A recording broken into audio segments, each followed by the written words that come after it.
The Magical Paintbrush. Once upon a time, in a small, cozy village nestled between rolling green hills, there lived a curious little boy named Leo. Leo loved to draw and paint. Every day after school, he would rush home, grab his sketchbook, and let his imagination run wild. He drew dragons, castles, spaceships, and even funny-looking monsters with 3 eyes. But there was one problem: Leo's drawings always stayed on the paper. They never came to life. One sunny afternoon, while exploring the attic of his grandmother's house, Leo stumbled upon an old wooden box. Inside was a beautiful paintbrush with a golden handle and shimmering bristles. It looked magical. As soon as Leo picked it up, the brush glowed softly, and a tiny voice whispered, "Paint your dreams, and they will come alive." Leo's eyes widened with excitement.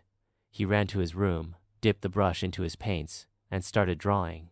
First, he painted a fluffy white cloud. To his amazement, the cloud floated right off the paper and hovered above his head. Next, he painted a bright red apple, and it plopped onto his desk, juicy and ready to eat. Leo giggled with delight. This was the best day ever. But Leo didn't stop there. He painted a friendly dragon with emerald green scales and a big toothy grin. The dragon stretched its wings, yawned, and said, "Hello, Leo. Where shall we go today?"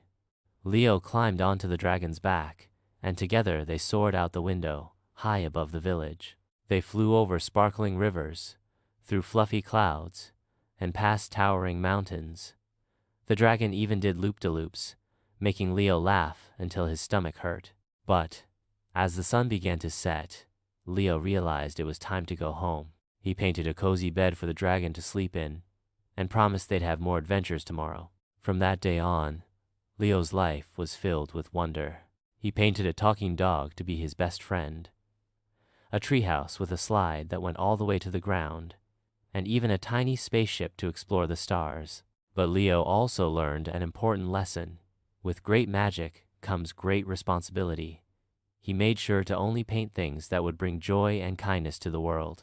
And so, Leo and his magical paintbrush lived happily ever after, creating a world where imagination knew no bounds. The end?